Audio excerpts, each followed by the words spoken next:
ouvrir vos Bibles dans l'Évangile, plutôt l'Épître de Paul. Nous sommes dans l'Épître de Paul aux Philippiens. Le dimanche dernier, on a considéré la fin du chapitre 3, le verset 15, jusqu'au début du chapitre 4, versets 1 à 3, où Paul nous invitait à marcher ensemble dans la même direction, en regardant, en ayant les yeux fixés sur le but de notre vie chrétienne, en ayant les yeux fixés sur des modèles qui marchent à la suite de Christ, qui sont des bons modèles, et en tenant ferme dans les Seigneurs. Et ce matin, nous allons considérer le verset 4 jusqu'au verset 9 pour la lecture. Réjouissez-vous toujours dans le Seigneur, je le répète, réjouissez-vous. Que votre douceur soit connue de tous les hommes. Le Seigneur est proche. Ne vous inquiétez de rien, mais en toutes choses, faites connaître vos besoins à Dieu par des prières et des supplications dans une attitude de reconnaissance. Et la paix de Dieu, qui surpasse tout ce que l'on peut comprendre, gardera votre cœur et vos pensées en Jésus-Christ.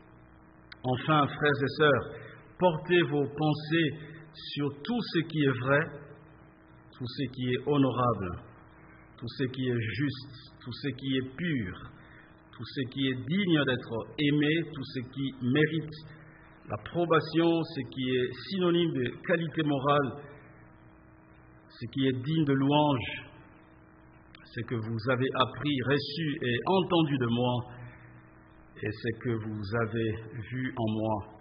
Mettez-le en pratique, et le Dieu de la paix sera avec vous.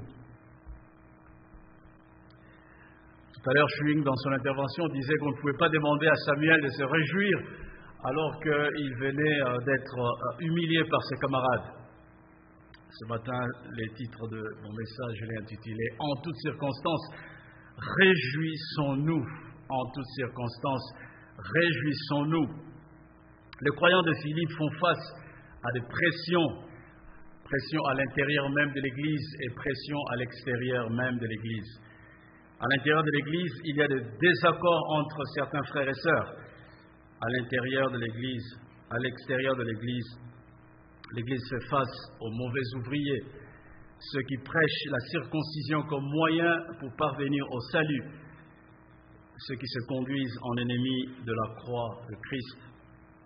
Et dans ce contexte, Paul donne à l'Église quelques recommandations à suivre pour surmonter ces différentes tensions. Aujourd'hui encore, chers frères et sœurs, nous pouvons faire face à des pressions, à des difficultés dans différents domaines de notre vie. Et le Seigneur, par la bouche de Paul, nous donne ces quelques recommandations pour que nous puissions faire face à ces difficultés. Mais pour ce matin, comme vous l'aurez compris, j'aimerais m'attarder juste sur le verset 4.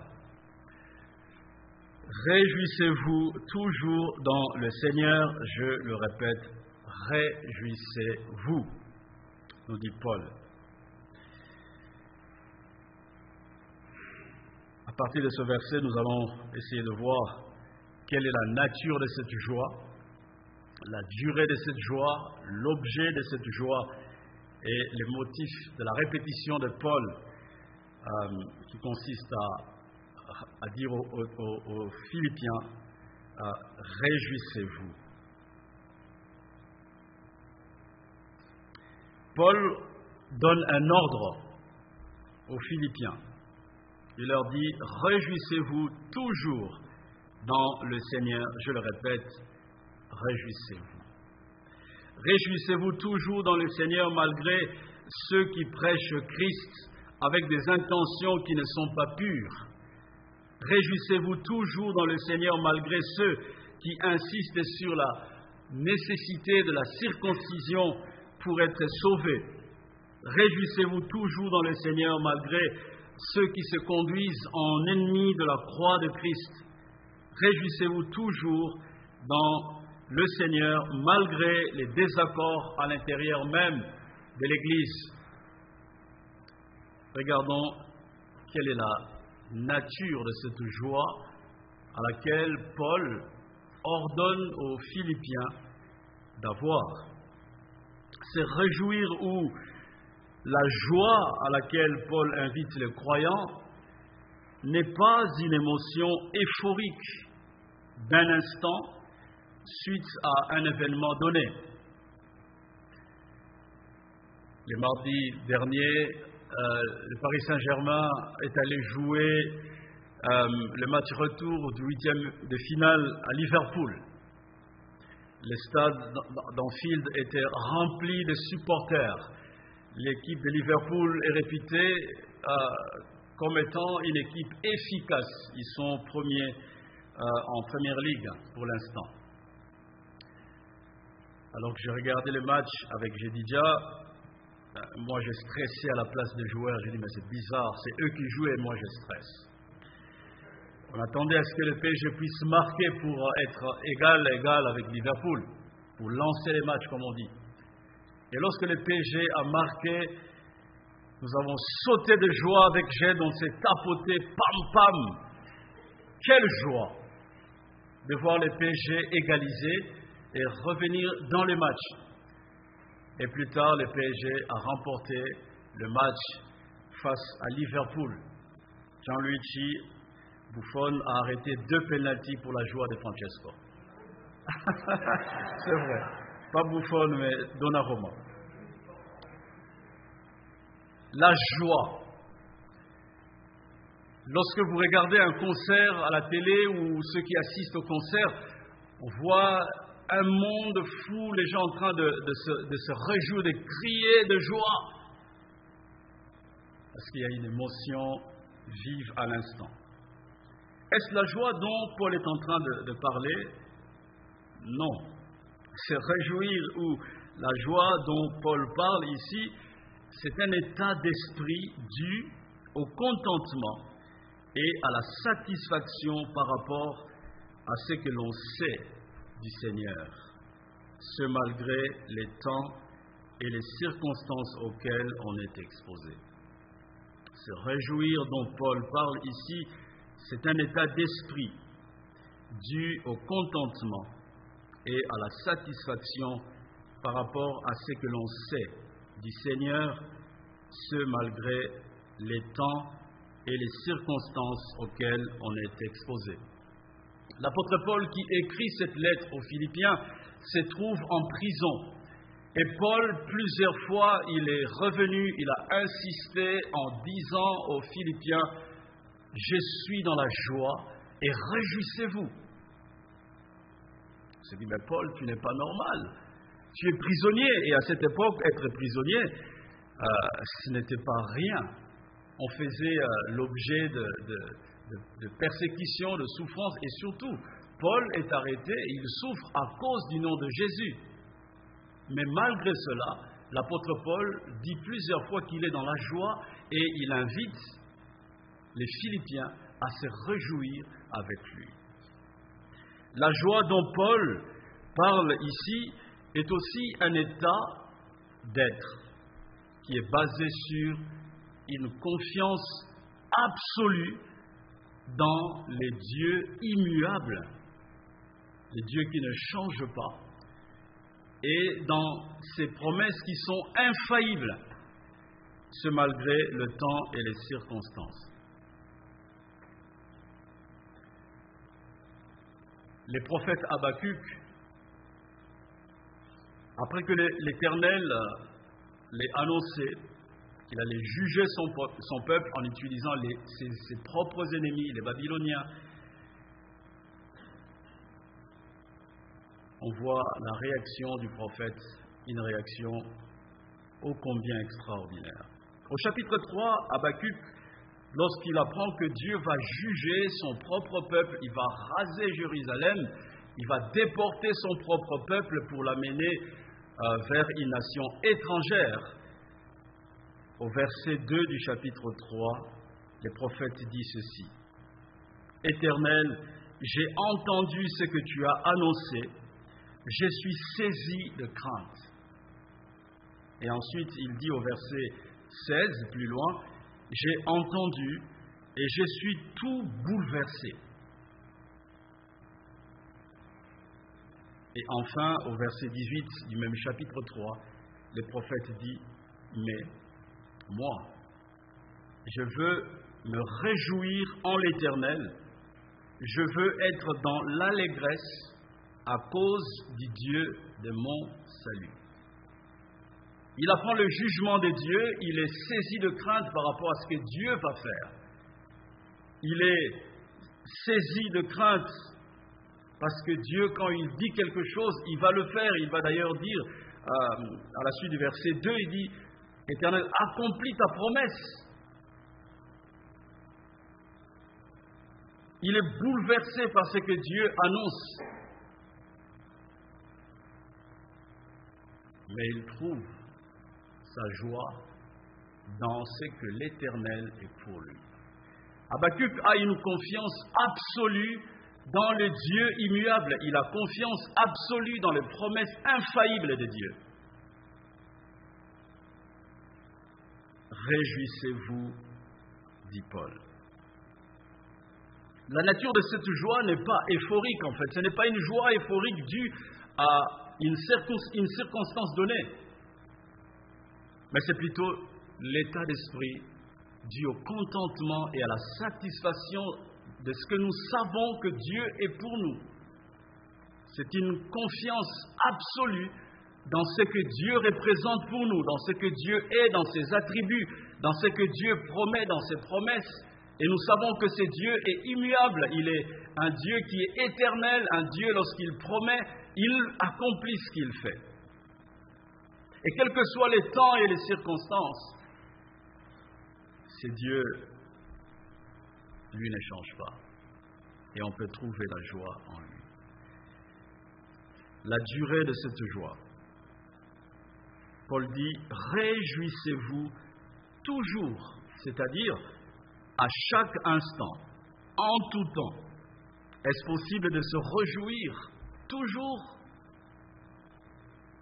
Pour se réjouir à chaque instant, tout dépend de l'objet de notre joie. Si l'objet de ma joie, c'est ma situation, c'est ma condition actuelle, je dois être certain qu'un jour ou l'autre, cette situation va être amenée à changer. Ma condition va être amenée à changer. Si l'objet de ma joie, c'est mon travail, c'est ma santé, c'est mon mari, c'est ma femme, si l'objet de ma joie, c'est ma situation sociale ou économique, les jours où ça change, je ne pourrai plus me réjouir en fait.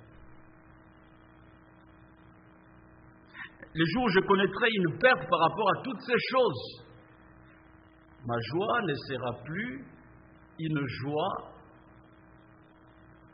continuelle, une joie sans cesse.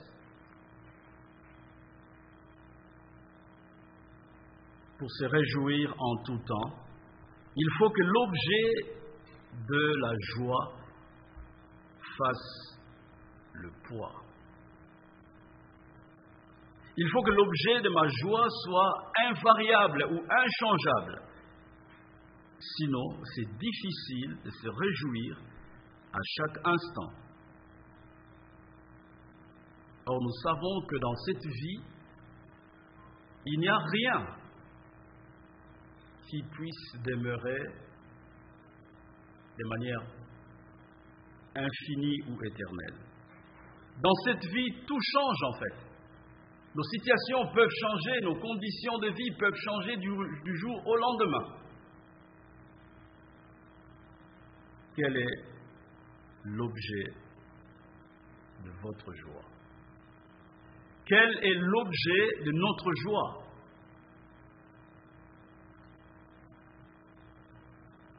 L'objet de cette joie, nous dit Paul, c'est le Seigneur lui-même.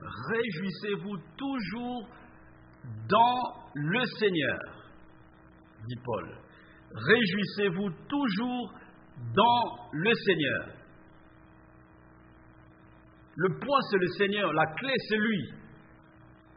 Si on enlève le Seigneur, notre joie ne va pas tenir, en fait. C'est une joie qui va s'ébranler. C'est une joie qui devient fluctuante parce qu'elle est confrontée aux circonstances de la vie. La Bible, le Semeur traduit ce verset en disant « Réjouissez-vous en tout temps de ce que le Seigneur est pour vous. Oui, je le répète, soyez dans la joie. » La transcription moderne de la Bible traduit ce verset en disant « Réjouissez-vous en tout temps d'être dans la main du Seigneur. Oui, je le répète, trouvez votre joie en lui. » C'est réjouir toujours dans le Seigneur, c'est le fait de trouver la source de notre joie dans ce que le Seigneur est pour nous et dans ce que nous avons comme promesse et héritage en lui. Paul, lorsqu'il demande aux Philippiens de se réjouir dans ce que le Seigneur représente pour eux, Paul les invite en fait à considérer ce que le Seigneur représente pour eux malgré les temps et les circonstances auxquelles ils sont confrontés. Et Paul nous dit aussi à nous ce matin, réjouissez-vous toujours dans le Seigneur, quelles que soient vos circonstances. Quelles sont tes circonstances actuelles? À quoi tu fais face actuellement? Quelles sont tes circonstances de santé, de finances? Quelles sont tes circonstances par rapport à tes relations, en famille, dans le couple? Quelles sont tes circonstances par rapport à ton statut, ton travail? Quelles sont nos circonstances actuellement dans le monde, dans la société dans laquelle nous vivons? Et dans ces circonstances, posons-nous la question de savoir qu'est-ce que le Seigneur est pour nous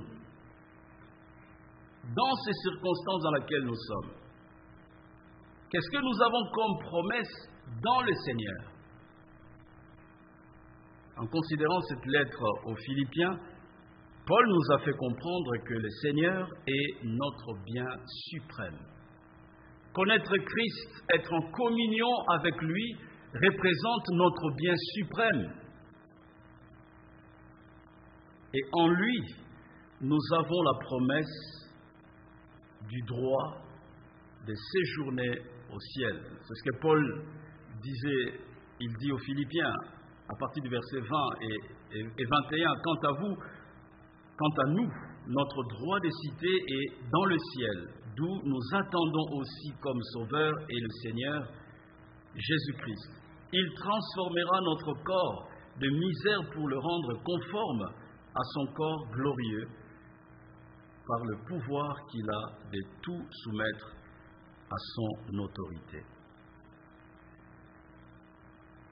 Paul invite les Philippiens à considérer qui le Seigneur est pour eux, qu'est-ce qu'il représente pour eux, quelles sont les promesses qu'ils ont dans le Seigneur. Et dans ce contexte du chapitre 3, on voit que le Seigneur est notre bien suprême. Et qu'est-ce qu'il nous promet? Il nous promet le droit de séjourner au ciel. Il nous promet qu'un jour, lorsque Jésus-Christ reviendra, nous serons transformés. Notre corps sera transformé, notre condition sera transformée, notre situation sera transformée. Si le Seigneur transforme notre corps de misère, il va aussi transformer tout ce qui va avec. Et si par exemple je suis éprouvé dans ma santé, je dois considérer ce que Paul dit au chapitre 3 par rapport à ce que le Seigneur représente pour moi. Il est mon bien suprême. Il me promet de vivre dans son paradis. J'ai le droit de séjourner au ciel un jour quand Jésus reviendra. J'ai la promesse de recevoir une transformation de mon corps, de ma situation, de ma condition. Et lorsque je suis malade et que je dois vivre Philippiens 4.4, Je suis appelé à méditer ce que le Seigneur est pour moi. Il est mon bien suprême. Ensuite, je vais méditer sur ce que je possède dans le Seigneur, le droit de vivre au paradis, l'espérance d'avoir un corps transformé. Un jour, je vivrai dans le paradis du Seigneur avec un corps sans souffrance.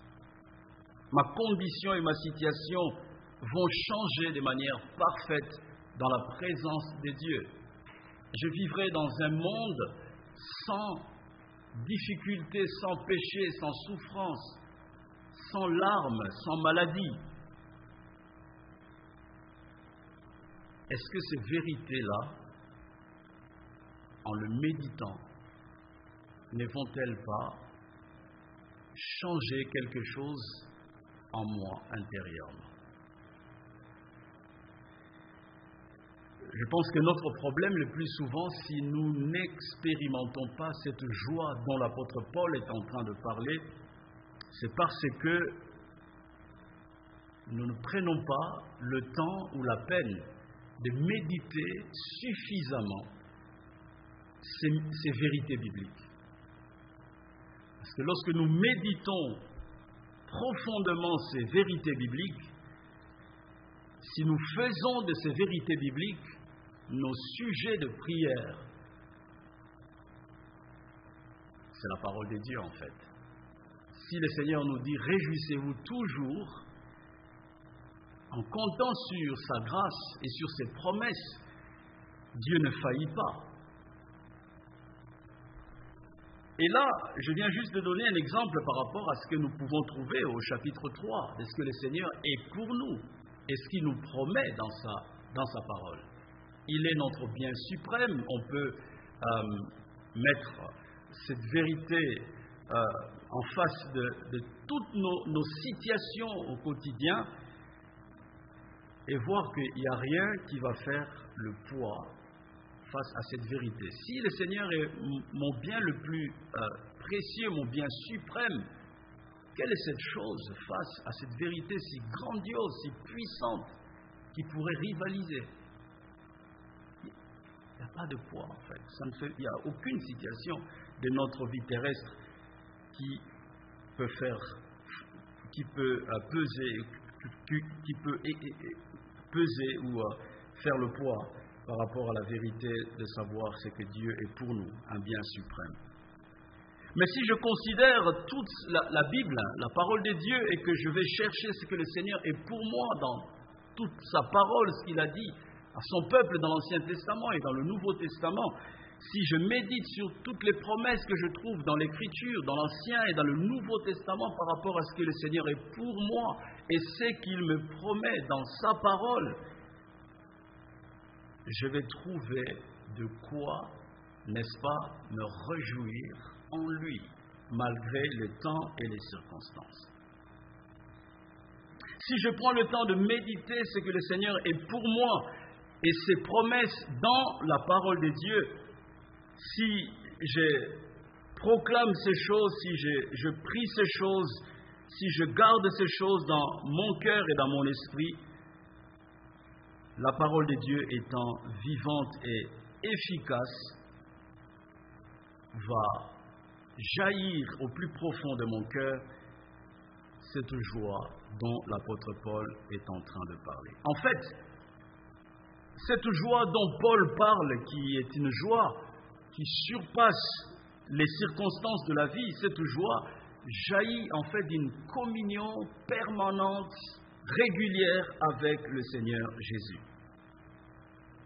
Sans cette communion avec le Seigneur par sa parole, par la méditation de sa parole, par la prière, il sera difficile, chers frères et sœurs, de se réjouir en tout temps dans le Seigneur.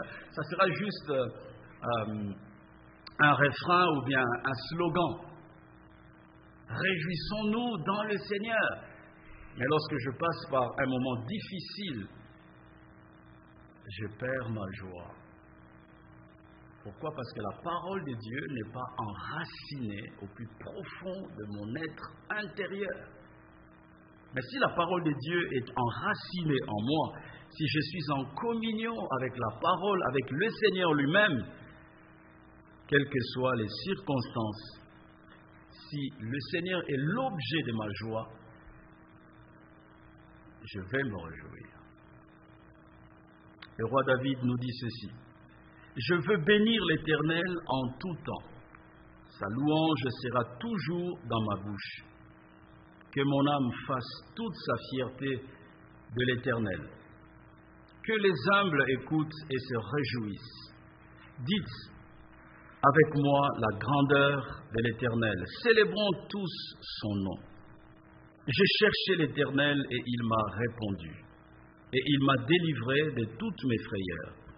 Quand on tourne vers lui les regards, on est rayonnant de joie et le visage ne se couvre pas de honte. Psaume chapitre 34, le verset 1 à 6.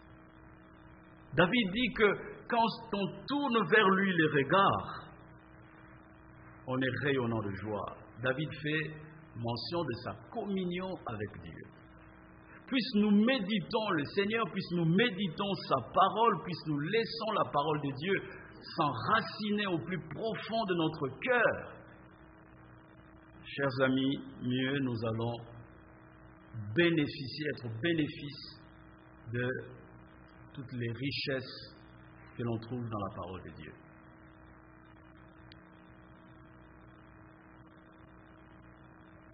Ce que le Seigneur est pour nous ne peut pas changer ni varier, quelles que soient les circonstances de la vie. Jacques nous dit que Dieu est l'auteur de tout don parfait, de toute grâce excellente. En lui, il n'y a ni changement ni ombre de variation. Dieu ne change pas. Il ne varie pas. Ses promesses ne changeront jamais. Dieu est fixe, il est constant. Ses promesses aussi. Et lorsque nous plaçons Dieu comme étant l'objet de notre joie, l'endroit où nous sommes censés trouver notre bonheur, chers amis, quelles que soient les circonstances de la vie, rien ne pourra enlever notre joie. Je me souviens d'un de mes professeurs à Bruxelles. Il me dit: mais Mardoché, je ne vis pas Philippiens 4.4. Et j'aurais du mal à prêcher sur ce verset. Mais je me demande,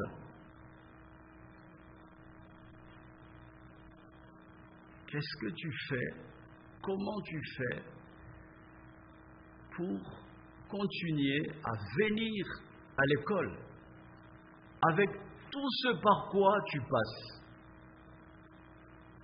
Quel est ton secret?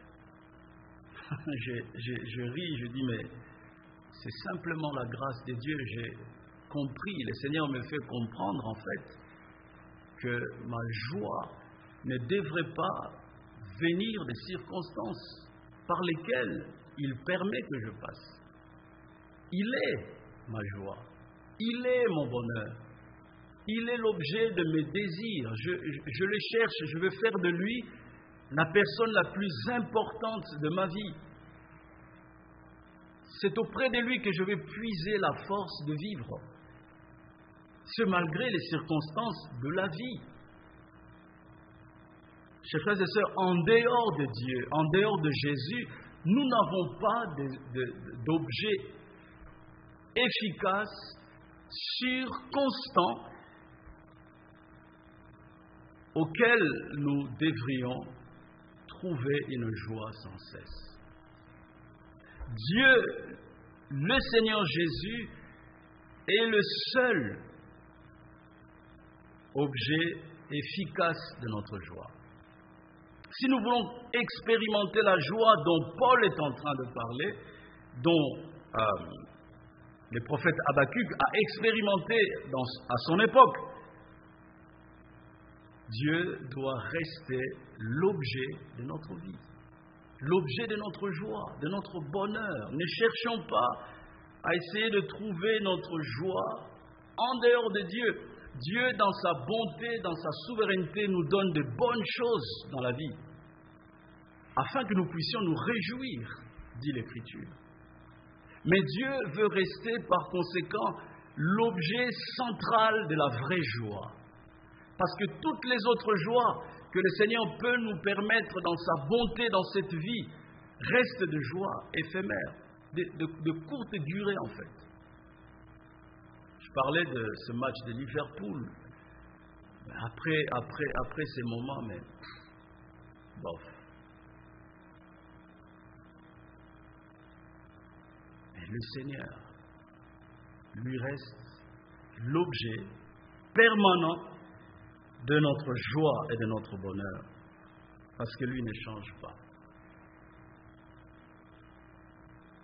Peut-être Paris ne va pas gagner la Ligue des Champions. Les supporters seront tristes.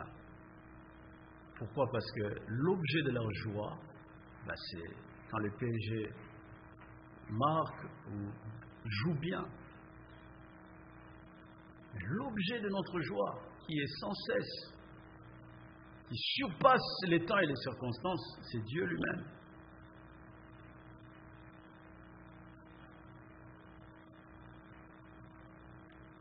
Seul le Seigneur fait le poids face aux circonstances de notre quotidien et de notre existence. Voici pourquoi nous devons trouver notre joie en lui. Regardons pour terminer le motif de la répétition de Paul, de son ordre. Réjouissez-vous toujours dans le Seigneur, je le répète, réjouissez-vous. Paul insiste pour que le croyant se réjouisse dans le Seigneur. Et si Paul insiste, c'est que c'est important, c'est vital en fait. Ce n'est pas juste l'effet de l'Écriture, non.